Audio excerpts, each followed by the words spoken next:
President Donald Trump spent the first part of his Thursday touring the Federal Reserve Building as it undergoes renovations. Alongside the president, Fed Chairman Jerome Powell, who's been facing pressure from Mr. Trump, in fact, openly suggested firing him recently. On the expensive renovation has been part of that criticism. In an interview, President Trump pressed the Fed chair about reports of the project costing way more than budgeted.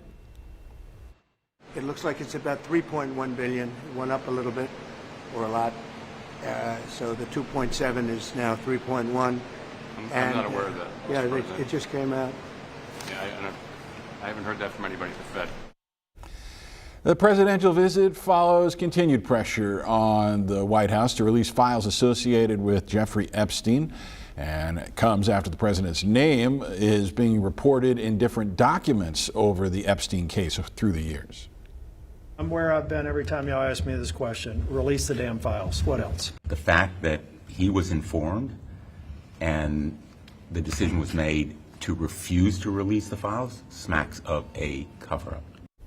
The White House continues to deny any wrongdoing from the years when the president and Epstein had occasional associations. A House Oversight Committee, though, is trying to get Epstein's co-conspirator, Ghislaine Maxwell, to testify. Maxwell met with a high-ranking administrator in the Justice Department today while serving in prison. Tonight, Columbia University has entered into a multi-million-dollar settlement agreement.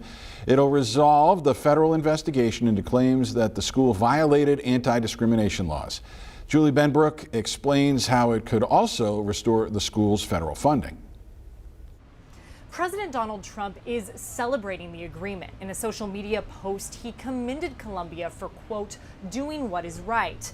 But this settlement and Trump's broader push for policy change at universities does raise major questions about academic freedom and the role of the federal government on college campuses. Columbia did not admit wrongdoing, but under the terms of the deal to resolve several federal probes into allegations that it had violated anti-discrimination laws, it did agree to pay the government a $200 million settlement over 3 years and an additional $21 million to settle U.S. Equal Employment Opportunity Commission investigations. The university says the agreement also codifies some policy changes announced in the spring. In exchange, the university said in a statement, a vast majority of the federal grants, which were terminated or paused in March 2025, will be reinstated, and Columbia's access to billions of dollars in current and future grants will be restored. In her first interview since the deal was announced, Columbia's acting president, Claire Shipman, framed the federal funding freeze as an existential threat to the university that needed to be resolved and defended the decision to strike a deal. It doesn't cross the red lines that we laid out. It protects our academic integrity. That was, of course, essential to us. And two, it does reset our relationship with the federal government in terms of research funding. It's not just money for Columbia. I mean, this is about science. It's about curing cancer, cutting edge, boundary breaking science that actually benefits the country and humanity. So that was essential. While she highlighted that Trump was not personally involved in the negotiations that she was a part of, Shipman did suggest that he was keeping track of what was going on. At the White House, I'm Julia Benbrook.